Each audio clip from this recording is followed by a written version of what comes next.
नमस्कार, मैं हूं श्वेता सिंह और आप देख रहे हैं आज तक। जो चुनावी नतीजे अलग अलग राज्यों से आ रहे हैं उसको कुल मिलाकर अगर हम उसका निचोड़ देखें तो बंगाल में पहली बार, पुडुचेरी में दूसरी बार और असम में हैट्रिक की तरफ बढ़ती हुई भारतीय जनता पार्टी नजर आ रही है। तमिलनाडु, केरल, बंगाल में सत्ता परिवर्तन, यानी कुल मिलाकर जिन राज्यों में एनडीए की सरकार है वहां पर सत्ता स्थिर दिख रही है, बाकी जगह सत्ता परिवर्तन। सीधे हम आपको पहले बीजेपी मुख्यालय ही लिए चलते हैं, जहां पर हमारे साथ हमारे सहयोगी राजीव जुड़ रहे हैं। राजीव, मतलब बाकी राज्यों में तो मुंह मीठा कराकर जीत का जश्न मनता है, अब जहां झालमुड़ी से जीत निकली है वहां क्या मुंह तीखा कराकर जीत का जश्न मनेगा? क्या हो रहा है बीजेपी दफ्तर के बाहर जश्न मनाया जा रहा है। ऐसा जश्न मनाया जा रहा है आजादी के बाद से, ऐसा लगता है कि मतलब बीजेपी वाले इसका इंतजार कर रहे थे। जैसे बीजेपी का जन्म हुआ तब से वो इसका इंतजार कर रहे थे कि भाई पश्चिम बंगाल जीतना है, जीतो और मेहनत की। और अब ये मानना पड़ेगा कि बीजेपी से ज्यादा किसी और पार्टी ने वहां पर मेहनत नहीं की, और मेहनत का फिर फल कुछ इसमें कि आप मेरे पीछे देखेंगे। पहले एक बार पहले एक तस्वीर दिखा देते हैं। जश्न मनाया जा रहा है और कुछ किरदार भी यहाँ पर थे जो ममता बनर्जी के गेटअप में हमें दिखाई दिए, और वो इसके साथ साथ आप देखेंगे बैंड बज रहा है, ढोल बज रहा है, और खुद को मोदी भक्त बताते हुए यहाँ पर कुछ लोग भी हमसे बातचीत करते हैं कि आपका नाम, कितनी बड़ी जीत है आपके लिए? देखिए, ऐतिहासिक जीत है भारतीय जनता पार्टी की।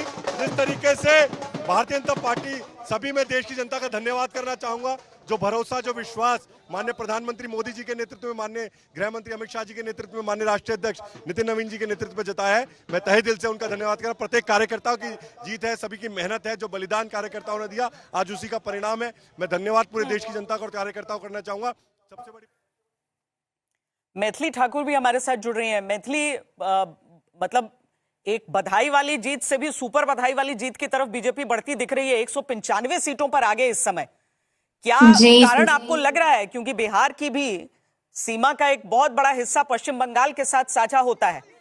क्या देख रही है? पीएम ने कहा था गंगा जी बहते हुए जीत लाएंगी, और खुद मैं मिथिला से आती हूँ और मिथिला में दरभंगा की हूँ मैं। मधुबनी दरभंगा दोनों जगह से हूँ, और दरभंगा का नाम द्वारबंग है, जो जिसको कहा जाता है कि बंगाल जाने का रास्ता है वो। तो एक अलग जुड़ाव है। और जो बातें उधर टीएमसी के लोग बोल रहे थे कि बाहरी वर्सेस बंगाल, मतलब there were so many narratives which being spread इस चुनाव के दौरान। तो इसमें एक ये भी था कि बाहरी है, बाहरी लोग आकर के करेंगे, मछली खाने को नहीं मिलेगा, ये उनका खुद का राज्य सेफ नहीं है, ये लोग क्या करेंगे। मतलब बहुत सारी चीजें हुई, उसके बावजूद लोगों का जो ये विश्वास भारतीय जनता पार्टी को मिला, किसी भी नरेशन और किसी भी फेक नैरेटिव को दरकिनार करते हुए, ये आज का दिन बहुत ऐतिहासिक है। और एक ये शोध करने के योग्य इस बार का बंगाल चुनाव है। काफी सारे लोग इससे कुछ सीखेंगे। हालांकि एक बहुत बड़ी चीज पे डिस्कशन चल रहा था कि जैसे बाकी राज्यों में जहां पर महिलाओं को कोई अगर कोई भत्ता मिल रहा है और दूसरी पार्टी कोई प्रॉमिस करती है तो लोग जो कंटिन्यूइंग स्कीम है उस पर ज्यादा विश्वास करते हैं। यहां भी 1500 मिल रहा था महिलाओं को, और बीजेपी कह रही थी 3000 हम यहां पर देंगे, लेकिन उसके बावजूद आपको लगता है कि महिलाएं भी बीजेपी के साथ खड़ी हुई हैं?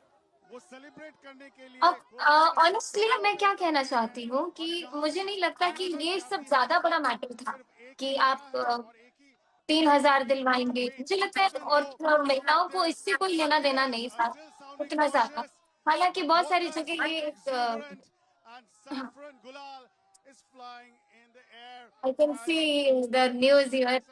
हाँ, तो मेरे ख्याल से इस बार जो बहुत बड़ा मुद्दा ये था कि लोगों ने एक विचारधारा को चुना है। बहुत समय से, बहुत सालों से जो एक ऑपरेशन झेल रहे थे, लोगों ने उससे छुटकारा चाहा और एक चेंज चाहा, और भारतीय जनता पार्टी पर विश्वास जताया है। तो यहां से आप सबसे बड़ा क्रेडिट किसे दे रही हैं? सबसे बड़ा कारण क्या रहा? क्या ममता बनर्जी की जो मतलब जो था ना कि इलेक्शन है या रिजेक्शन है, क्या ममता बनर्जी के विरुद्ध या फिर भारतीय जनता पार्टी से उम्मीद? मुझे लग रहा है ये दोनों बहुत बैलेंस्ड था। एक तो ममता जी के विरुद्ध में इसीलिए क्योंकि एक रिस्पॉन्सिबल चीफ मिनिस्टर चाहिए किसी भी स्टेट को। उधर के जितने भी लोग हैं वो चाहते हैं कि हमारा लीडर ऐसा हो जो हमारी बातों को समझ सके, ना कि ऐसा बयान दे कि 7 बजे के बाद तो महिलाओं को घर से बाहर निकलना ही नहीं चाहिए था। ये तो आप ही की गलती है।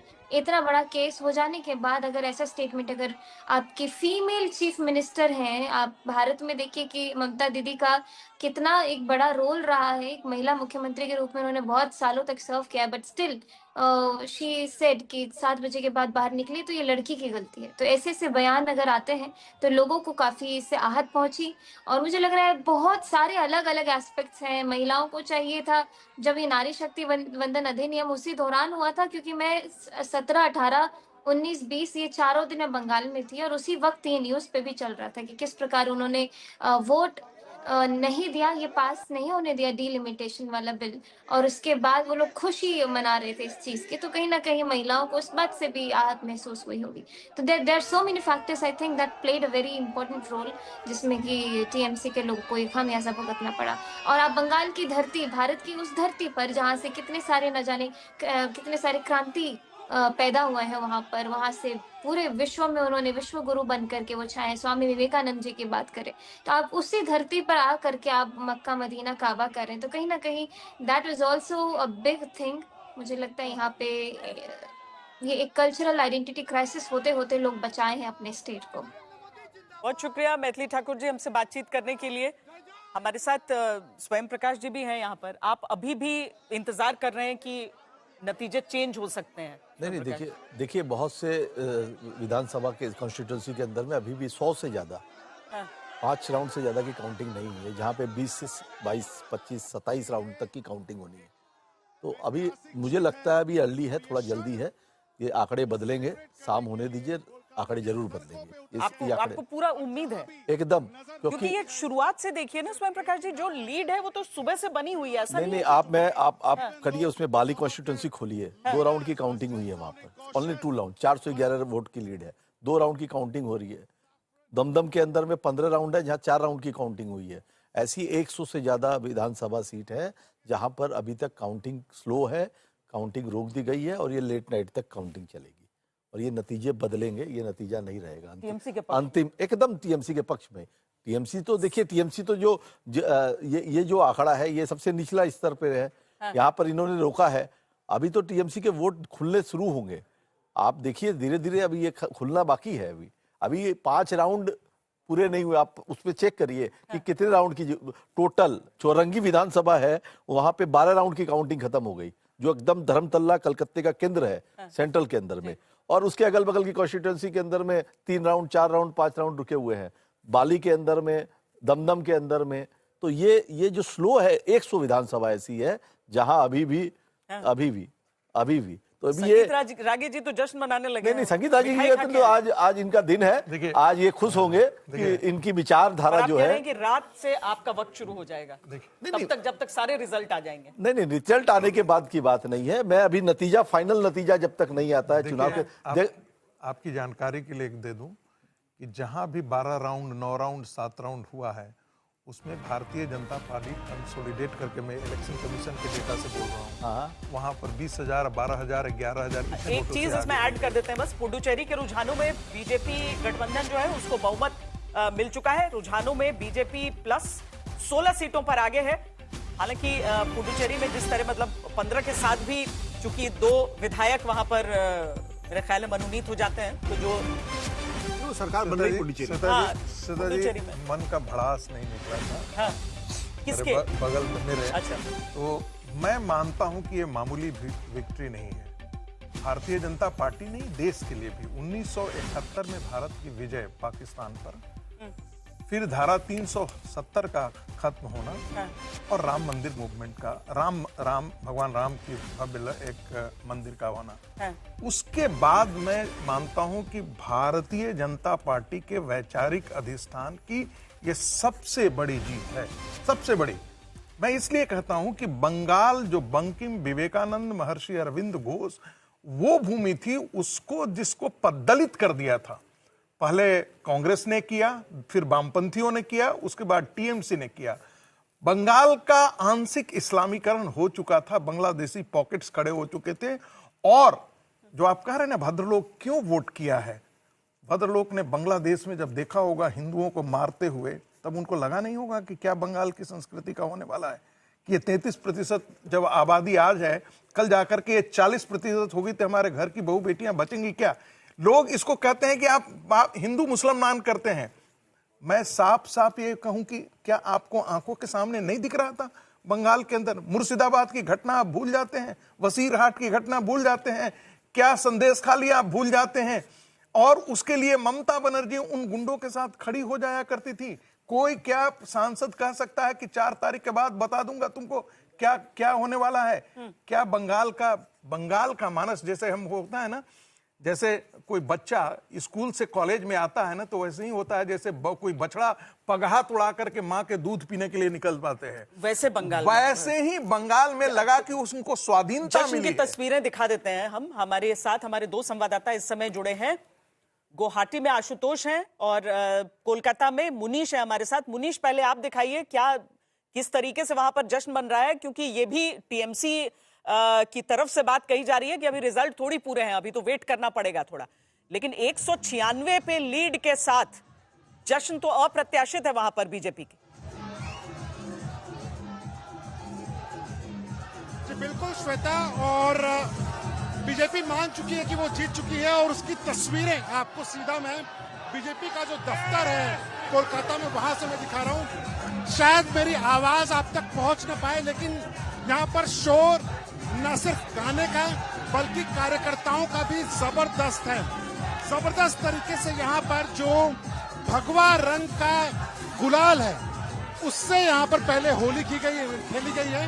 आप देख सकते हैं कार्यकर्ताओं को यहाँ पर सभी के सभी एक रंग में यानी कि भगवा रंग में रंगे हुए नजर आ रहे हैं। और उसके अलावा आपको तस्वीरें दिखाऊंगा किस तरीके से यहाँ पर जो कार्यकर्ता हैं खुशी के मारे नाच रहे हैं।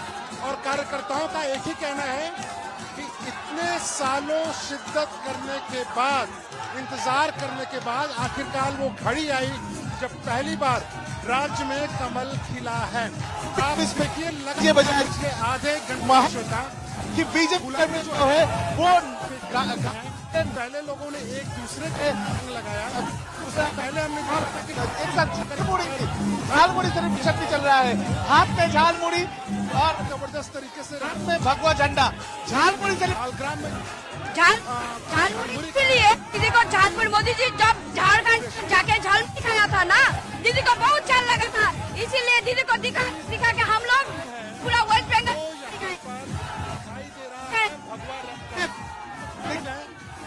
हम बात करने की कोशिश करते हैं कि आखिरकार कितने खुश है वो हो चुका है पूरा एकदम बीजेपी ऑफिस के सामने। बीजेपी ऑफिस में लगा दिन आ गया, इसलिए बहुत खुश है हम लोग। बहुत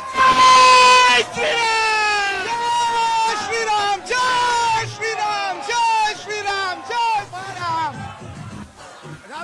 देखिए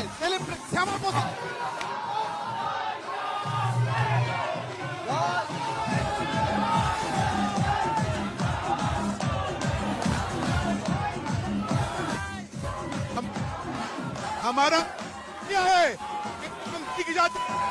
ये बांग्लादेश जश्न देख लेते हैं। असम में गुवाहाटी में हमारे साथ आशुतोष मिश्रा हमारे संवाददाता हैं 97 सीटों के साथ। वहां पर देखिए जो हिमंता बिस्वा शर्मा लगातार कह रहे थे और वो ग्राउंड पर जा जाकर जो मेहनत कर रहे थे, जो हालांकि उनके ऊपर आरोप भी उतने ही लगे, उनके ऊपर उनके विरोधियों के वार भी उतने हुए, लेकिन 97 सीट्स के साथ अगर वो लौटकर वहां पर सत्ता में एक बार फिर आते हैं, अगर हैट्रिक अपनी लगाते हैं, तो ये एक बहुत बड़ी जीत है। और जीत का सेहरा भी उन्हीं के सर है, क्योंकि अगर पिछले चुनाव को देखें तो जब 2016 में चुनाव था तो बीजेपी के था, लेकिन आपको तस्वीरें दिखाएं कि जीत क्यों खास है उसकी झलक यहाँ पर दिखाई देगी। किसी बिहू से कम का मौका यहाँ नहीं है कि असम का हर रंग, असम का हर परिधान, असम की हर परंपरा यहाँ इस समय इस सेलिब्रेशन में दिखाई दे रही है। 2016 में कांग्रेस के खिलाफ बीजेपी जीती, सर्बानंद सोनोवाल सीएम बने। 21 में जब ऐसी स्थिति बनी कि लगा कि मुख्यमंत्री बदलना होगा तो हिमंता बिस्वा शर्मा आते हैं, लेकिन ये चुनाव का पूरा नेतृत्व, पूरा जो जाएगा क्रेडिट वो हिमंता बिस्वा शर्मा को, उनकी आइडियोलॉजी या उनके विचार या उनके चुनाव प्रचार जैसे भी रहे हों, आज नतीजे का दिन है। और यहाँ पर जब गीत संगीत में हेमंता के नाम के गीत गूंज रहे हैं, तो अभी भी यहाँ कार्यकर्ताओं को उम्मीद है कि ये दिल मांगे मोर एक बार ट्रिपल डिजिट छू लेते हैं। और यहाँ तक अभी सैकिया साहब जब मुझसे बात करते कह रहे थे 100 के नीचे तो नहीं, अब जब इतना पहुंचे तो 100 पहुंच जाते हैं। अब बाकी जो गठबंधन के दल हैं, देखिए पिछली बार बहुमत से चूक गए थे, अकेले दम पर एनडीए की सरकार बनी। इस बार बीजेपी अपने दम पर 97, और अभी भी उम्मीद है कि अगर 3-4 ऊपर नीचे हो जाता है तो ट्रिपल सेंचुरी। तो अब जब देख रहे हैं ना कि अगर उत्तराखंड से लेकर के अब गंगा सागर तक हर जगह बीजेपी की सरकार है, तो ब्रह्मपुत्र का ये जो अंचल है ये पूरी तरह भगवामय है। और इसीलिए यहाँ पर जिस भी मुद्दों पर उन्होंने चुनाव लड़ा हो, ऐसा लग रहा है कि यहाँ कोई चुनाव था ही नहीं, एक तरफा कैंपेन था। ऐसी कोई सीट नहीं, ऐसा कोई इलाका नहीं जहां पर आप देख लें कि ये वर्ग वहां पर मेजॉरिटी में है, वो वर्ग मेजॉरिटी में है। हर जगह से बीजेपी ने जीत हासिल की है और लगभग अभी भी इनको उम्मीदें हैं कि जिस तरह कई सीटों पर मुकाबला बहुत थिन मार्जिन है, वहां 100 सीटें हो सकती हैं। हम बता दे रहे हैं, असम में जोरहाट से चुनाव लड़ रहे थे गौरव गोगोई, वो हार गए। गौरव गोगोई लगातार पीछे चल रहे थे, लेकिन अब वहां का नतीजा आ चुका है। असम में कांग्रेस नेता गौरव गोगोई की हार हो चुकी है। गौरव गोगोई वो शख्स हैं जो जिनका तो नाम एक अगर कांग्रेस जीतती तो सीएम के तौर पर भी चर्चा जिनकी हो रही थी, जिनका चेहरा हर पोस्टर पर था। पर असम में गौरव गोगोई की हार हो गई है। कांग्रेस पार्टी मुश्किल से 26 सीटों पर इस समय दिख रही है। रुझान में ये नतीजा भी जोड़ लीजिए, गौरव गोगोई की वहां पर हार हुई है। आशुतोष आगे दिखाएं। बिल्कुल, और देखिए 10 बजे के बाद से जब गणना शुरू, मुझे लगता है तीसरा चौथा राउंड रहा होगा, उसके बाद से ही गौरव गोगोई, यहाँ तक कि अभी कई सारे जब लोग आते हैं बताते हैं कि आपने कैसे। अच्छा आशुतोष, मैं लौटूंगी टीवीके को कांग्रेस की तरफ से, क्योंकि विजय के पिता ने कांग्रेस को कहा था कि वो समर्थन दे। अब कांग्रेस ने टीवीके को समर्थन का प्रस्ताव दे दिया है। सूत्रों के हवाले से यह बड़ी खबर आ रही है, यानी तमिलनाडु में भले जिस गठबंधन का हिस्सा कांग्रेस पार्टी थी उसको जीत नहीं मिली है, उसको नकार दिया गया है, वो नंबर 3 का गठबंधन है, लेकिन अब उसमें डीएमके प्लस में से कांग्रेस माइनस कर लीजिए और वो जुड़ सकता है अब टीवीके के साथ, जो कि एक्टर विजय की पार्टी है, जिसे 110 सीटें अपनी चुनावी डेब्यू पे मिल गया है। तो कांग्रेस पार्टी इसके साथ आ सकती है। 110 सीटों के साथ कांग्रेस पार्टी का आंकड़ा जुड़ सकता है। अभी हम आपको डीएमके प्लस को अलग अलग हिस्सों में करके भी दिखाते हैं कि कांग्रेस पार्टी के पास वहां पर कितनी सीटें हैं। तमिलनाडु में सरकार बनाने के लिए टीवीके को समर्थन का ऑफर कांग्रेस की तरफ से दे दिया गया है, समर्थन का प्रस्ताव दे दिया गया है। सूत्रों के हवाले से यह खबर आ रही है। तो एक केरलम में सरकार कांग्रेस के गठबंधन की बन सकती है, जहां आंकड़ा ऐसा है, और दूसरा तमिलनाडु में वो हारने के बावजूद सरकार का हिस्सा हो सकते हैं।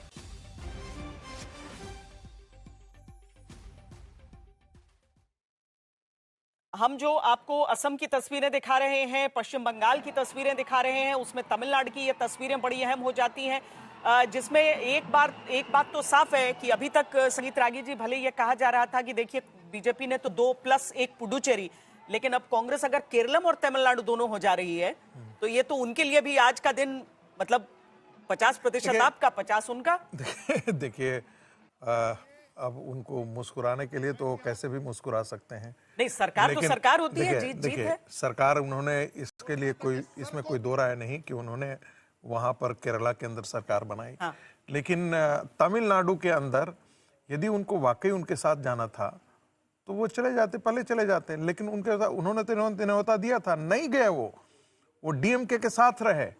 आज वो अलग से आकर के प्रस्ताव दे रहे हैं और कांग्रेस पे आपकी नाराजगी निकल रही है कि नहीं कांग्रेस की बात कर, कांग्रेस ने डीएमके को डुबाया। अच्छा मुझे बताइए, यही कारण था कि टीएमसी उसके साथ नहीं गई थी। नहीं, बंगाल में तो उनके पास कुछ 0 एमएलए है, 3% था। बंगाल में पिछली बार दो एमपी थे।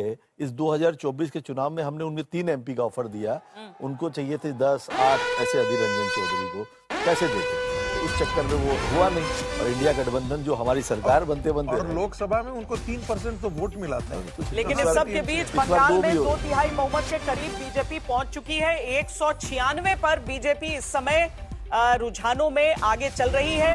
हालांकि जो अभी गणना के अलग अलग आंकड़े आ रहे हैं, उसमें कई सीटों पर 10 राउंड की काउंटिंग भी हो चुकी है। कुछ ऐसी सीटें भी हैं जहां पर 2 से 3 राउंड की काउंटिंग है। लेकिन जो बढ़त की अगर हम दोनों रुझानों में देख लें तो टीएमसी की भी उतनी ही सीटें हैं जो 2-3 राउंड वाली बात है, और बीजेपी की भी उतनी ही है। प्रदीप भंडारी, भारतीय जनता पार्टी के राष्ट्रीय प्रवक्ता, हमारे साथ जुड़ रहे हैं। प्रदीप भंडारी जी, बंगाल ने एक बड़ा स्पष्ट मैंडेट लग रहा है कि दिया है 196। ये अगर नतीजे में तब्दील होता है, अगर 196 या उससे अधिक सीटें आपको आती हैं, तो बंगाल क्या कह रहा है पूरे देश से? देखिए श्वेता जी, आज का दिन ऐतिहासिक है क्योंकि आज प्रधानमंत्री नरेंद्र मोदी जी के भरोसे की जीत हुई है और भय की हार हुई है। आज पश्चिम बंगाल की मां माटी मानुष ने तुष्टीकरण, सिंडिकेट कल्चर, करप्शन के खिलाफ वोट दिया है और ये स्पष्ट करा है कि बंगाली अस्मिता की सच्ची रक्षा करने वाली भारतीय जनता पार्टी प्रधानमंत्री नरेंद्र मोदी जी की सरकार है। ना ही हमारे लिए, सबके लिए भी ये बहुत ऐतिहासिक है क्योंकि कई पीढ़ियां भारतीय जनता पार्टी के कार्यकर्ताओं ने एक ख्वाब देखा था कि पश्चिम बंगाल के अंदर भारतीय जनता पार्टी की सरकार बनेगी। याद करिए 1952 जब 3 लोकसभा सीट जनसंघ को आई थी, उसमें से 2 बंगाल के अंदर आई थी। तो 70 सालों में पहली बार जब पश्चिम बंगाल के अंदर किसी चुनाव में ना गोली चली, ना बम फटा, ना किसी मासूम की मृत्यु हुई, तब पश्चिम बंगाल की जनता अक्रॉस वर नॉर्थ बंगाल और साउथ और हर तरफ में 46% से ज्यादा वोट अगर भारतीय जनता पार्टी को मिल रहा है, इससे यही स्पष्ट होता है कि पूरे के पूरे बंगाल के समाज ने तृणमूल को हटाने के लिए वोट दिया है। और नेशनल पिक्चर के अंदर ये राहुल गांधी का कंप्लीट रिजेक्शन है क्योंकि जो राहुल गांधी का साथ देता है उसका आप तमिलनाडु देख लीजिए, जहां तृणमूल डीएमके पहले नंबर 1 की पार्टी थी, राहुल गांधी के साथ में नंबर 3 के ऊपर आ गई। असम के अंदर देख लीजिए, गौरव गोगोई अपनी खुद की सीट आ रहे हैं। अभी तो नेगेटिव पॉलिटिक्स का भी एंड हुआ है कांग्रेस का तमिलनाडु में। प्रदीप जी, रहे आप हमारे साथ। 5 राज्यों की मतगणना को देश देख रहा है आज तक पर, यूट्यूब पर कोई नहीं, दूर दूर तक, सिर्फ आज तक 10 लाख से ज्यादा लाइव दर्शक आज तक देख रहे हैं। 5 राज्यों के चुनावी नतीजे लगभग साफ हो गए हैं। पहली बार बंगाल बीजेपी की झोली में जाता दिख रहा है, तो तमिलनाडु में अभिनेता विजय ने कमाल कर दिया। 2 साल पहले पार्टी बनाई और अब तमिलनाडु के थलपति बन गए। डूबते कांग्रेस को बस केरलम का सहारा मिला, हालांकि साथ में तमिलनाडु में ऑफर भी मिला कि वो समर्थन करें विजय की पार्टी का। हैट्रिक की आस लगाने वाला लेफ्ट केरलम में हारता हुआ दिख रहा है।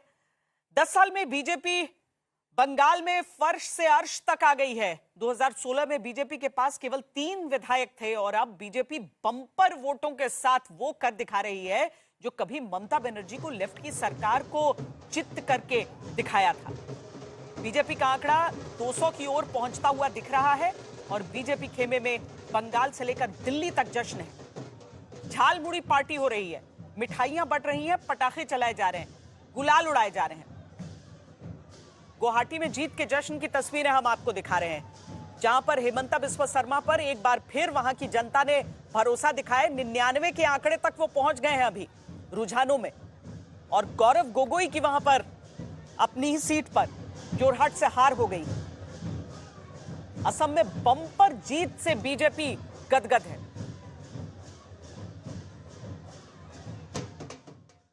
शुभेंदु अधिकारी, जो कि भारतीय जनता पार्टी का एक तरीके से चेहरा रहे हैं पूरे बंगाल चुनाव में, 2 सीटों से चुनाव लड़ रहे थे। ममता बनर्जी के विरुद्ध भी वो भवानीपुर से लड़ रहे हैं और साथ में नंदीग्राम से। उनसे खास बातचीत यहाँ पर पहले बहुत ज्यादा लीड हो गई थी, ममता हारेगी। चलो चलो भाई, चलो काम करना दो। और नंदीग्राम में आप की लीड है, यहाँ पर आपने कहा था 100 सीटें कम, 100 सीटों से नीचे जाएगी टीएमसी। मैं 5 साल जमीन में काम किया, जो बोला मिल गया। ग्राउंड वर्क आपका बहुत अच्छा रहा, इसका मतलब सबको लेकर 300 वर्कर डेथ हुआ, 300 बीजेपी वर्कर आत्मा बलिदान किया। ये वृथा नहीं जा सकता। 300 वर्कर्स की मौत हुई है, ये बेकार नहीं जाएगी। शुभेंदु अधिकारी वापस शेखावत मेमोरियल स्कूल में जाते हुए, जहां पर इस वक्त भवानीपुर की काउंटिंग चल रही है, और उनका कहना है कि 300 लोगों की मौत जो है वो बेकार नहीं जाएगी, और वापस वो शेखावत मेमोरियल में जाते हुए अभी भी ममता बनर्जी यहां पर लीड पर हैं। और नंदीग्राम में भले ही शुभेंदु अधिकारी की लीड है, लेकिन भवानीपुर में ममता बनर्जी अभी भी आगे चल रही हैं। कैमरामैन तापस बायरी के साथ अनुपम मिश्र, आज तक, कोलकाता।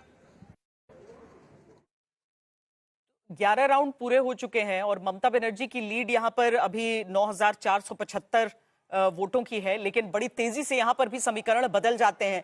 हमारे साथ शहजाद पूनावाला इस समय जुड़ रहे हैं, भारतीय जनता पार्टी के राष्ट्रीय प्रवक्ता। शहजाद, जो नंबर्स हैं, जो अभी 190 प्लस ही लगातार चल रहा है बीजेपी का, ऐसा लग रहा है कि 200 तक बीजेपी शायद छू जाए, ये सबसे बड़ा कारण इसके पीछे आप क्या देख रहे हैं?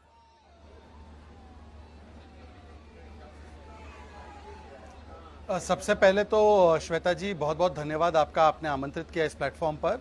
देखिए, ये सबसे बड़ी जीत इसलिए मानता हूं क्योंकि हमारे संस्थापक श्यामा प्रसाद मुखर्जी थे और एक प्रकार से बंगाल वो बैस्टियन था, वो एक एरिया था जो लंबे समय से भारतीय जनता पार्टी प्रयासरत थी। और 10 वर्षों में कितना बड़ा बदलाव आया है भारतीय जनता पार्टी के स्ट्रेंथ और पोजीशन में बंगाल में, वो आपके सामने है।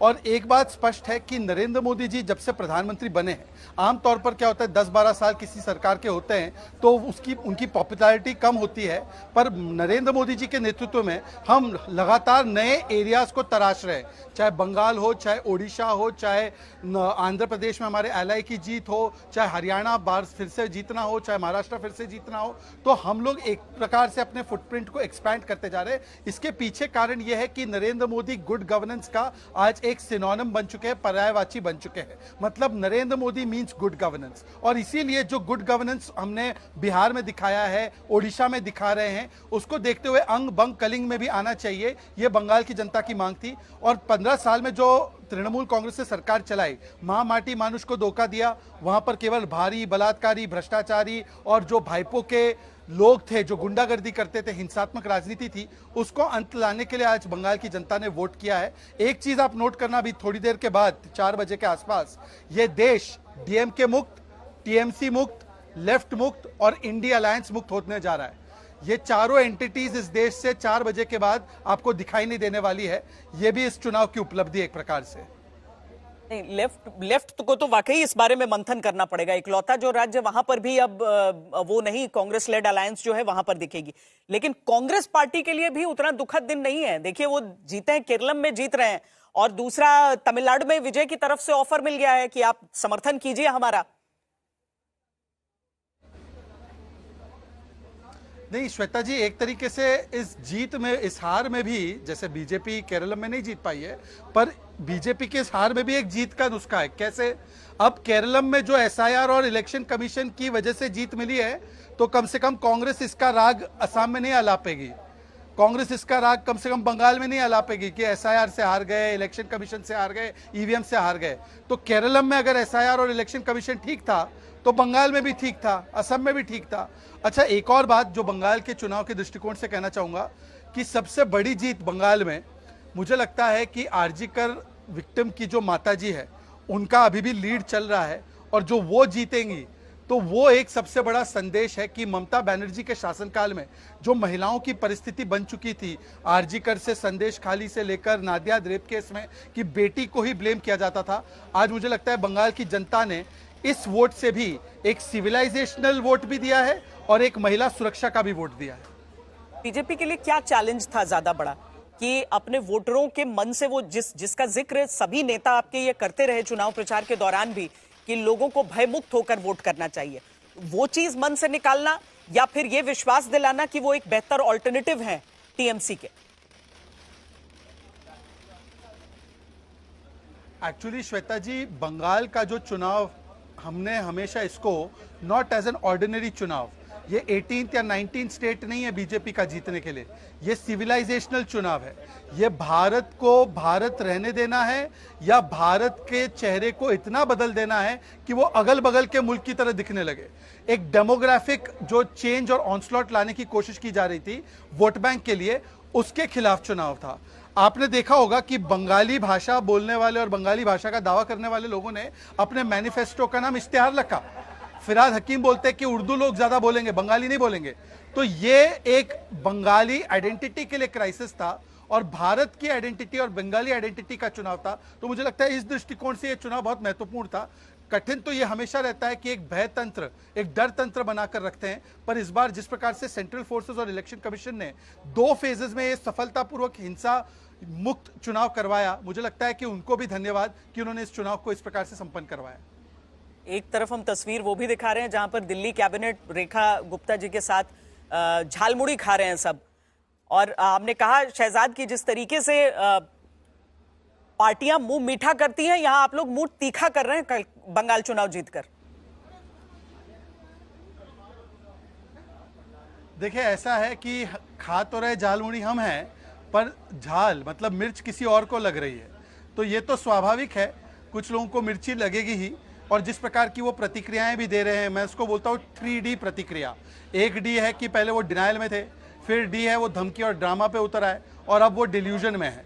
तो डिल्यूजन में डिलुलू वाली बातें करेंगे। अभी देखना 1-2 घंटे बाद हो सकता है कि वो हिंसात्मक प्रवृत्ति जो उनकी रही है उसको भी प्रदर्शन करने का प्रयास करें, परंतु हम झालमुड़ी खा रहे हैं पर झाल किसी और को लग रही है। पर हाँ, जनता को मिष्टी दोई मिलने वाली है, जनता को संदेश मिल रहा है और जनता को शुभ संदेश भी मिला है। और प्रधानमंत्री मोदी जी, और एक बात यह है कि अंग बंग और कलिंग तीनों जगह पे हमारी सरकार आने से जो पूर्वोत्तर के साथ जो एक बहुत बड़ा ऐतिहासिक इम्बैलेंस था, पश्चिम की तुलना में पूर्वोत्तर का विकास कम हुआ था, तो आज वो भी चीज़ एड्रेस करने का एक बहुत ही ऐतिहासिक मोमेंट है कि पूर्वोत्तर में अब डबल इंजन की सरकार काम करेगी।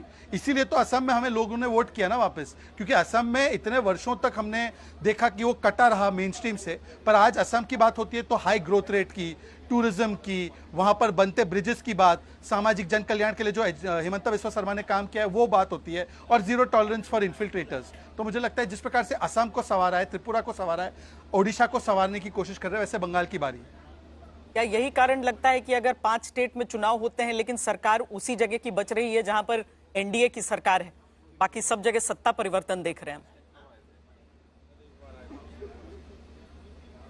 बिल्कुल, एक बात आपको ये नोट करनी चाहिए और दर्शक भी इस पे ऑब्जर्व करेंगे कि इन 5 स्टेट्स में 2 जगह पे भाजपा एनडीए की सरकार थी। हमने अपनी सरकारों को डिफेंड किया, इसका मतलब कि हमारा प्रो इनकम्बेंसी वोट है, it is a positive vote. ये पॉजिटिव वोट है मोदी जी और हमारी वहां की सरकार के काम पर।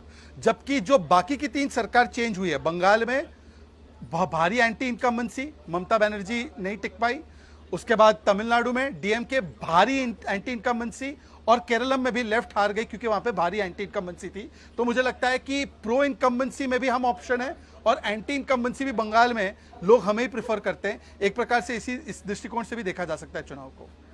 बहुत शुक्रिया शहजाद पूनावाला ये पूरी बातचीत करने के लिए। हालांकि अभी जो भारतीय जनता पार्टी जिस जीत की तरफ बढ़ रही है, अभी हम आपको एक एक करके जो नतीजे भी आ रहे हैं या कितने दौर का, जैसे सबसे बड़ी सीट जिसपे भवानीपुर पे सबकी नजरें हैं, जहां ममता बनर्जी 12 राउंड का अब हो गया है काउंटिंग वहां पर, और ममता बनर्जी की लीड अभी भी 7184 वोटों की बनी हुई है।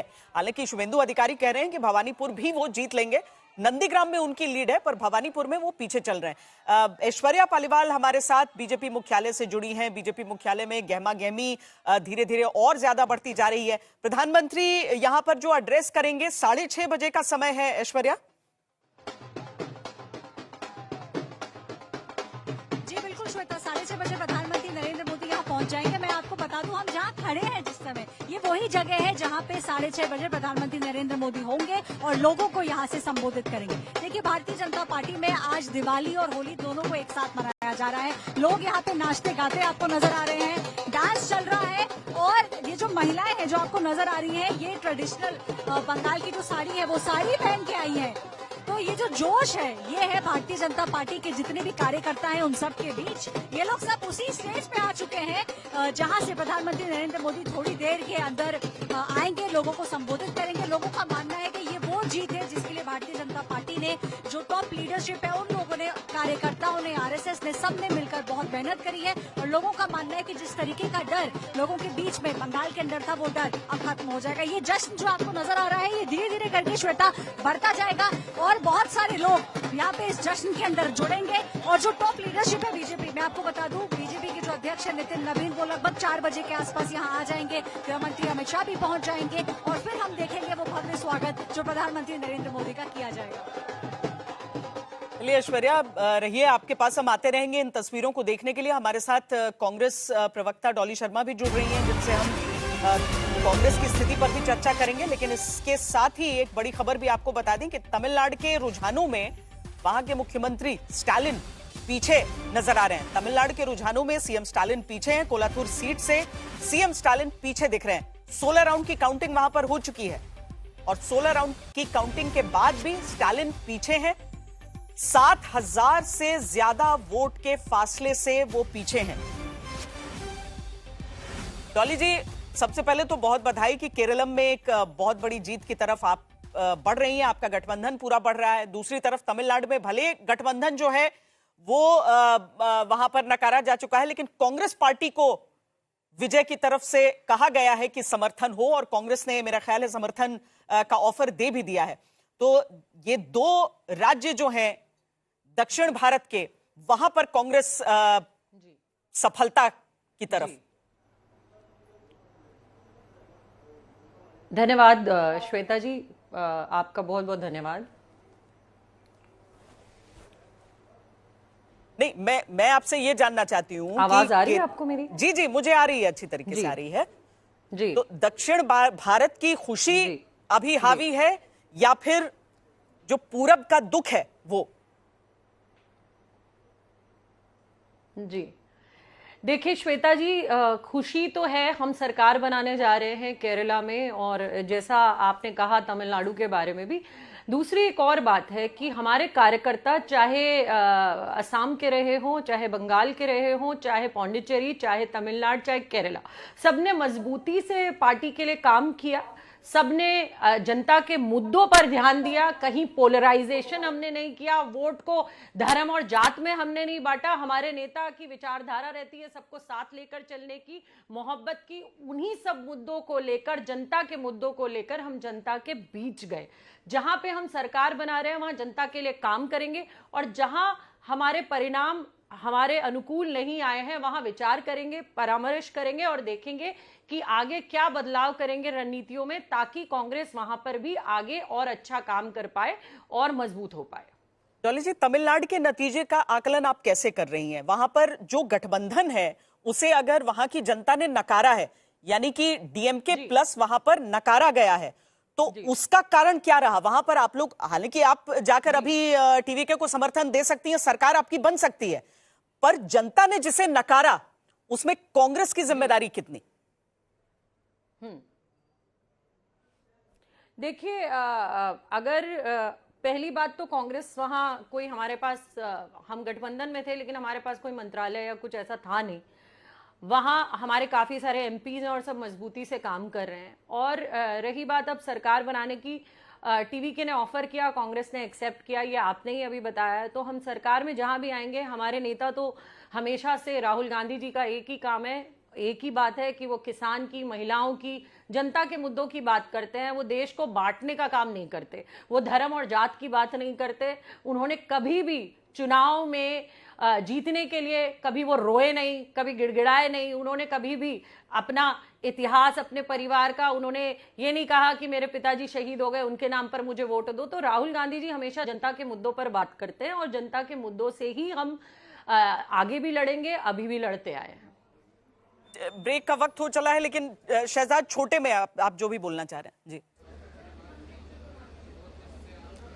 नहीं, वो जनता की बात इतना करते हैं कि आजकल मस्कट की जनता के साथ बात कर रहे हैं। पर एक बात अच्छी है कि आज इंडिया अलायंस का पिंडदान हो गया, क्योंकि केरलम में इंडिया अलायंस था नहीं, बंगाल में भी था नहीं, और तमिलनाडु में जो था उस पर भी 3 तलाक हो गया है अब ये विजय वाली डेवलपमेंट से। तो इंडिया अलायंस से भी पिंड छूटा, और राहुल जी तो वैसे मस्कट की जनता का ख्याल रख ही रहे। 5 राज्यों की मतगणना को देश देख रहा है आज तक पर, यूट्यूब पर कोई नहीं दूर दूर तक, सिर्फ और सिर्फ आज तक। नतीजों के दिन आज तक नंबर 1 है। 10 लाख से ज्यादा लोग आज तक देख रहे हैं। इस वक्त कोई नहीं है दूर दूर तक सबसे आगे आज तक।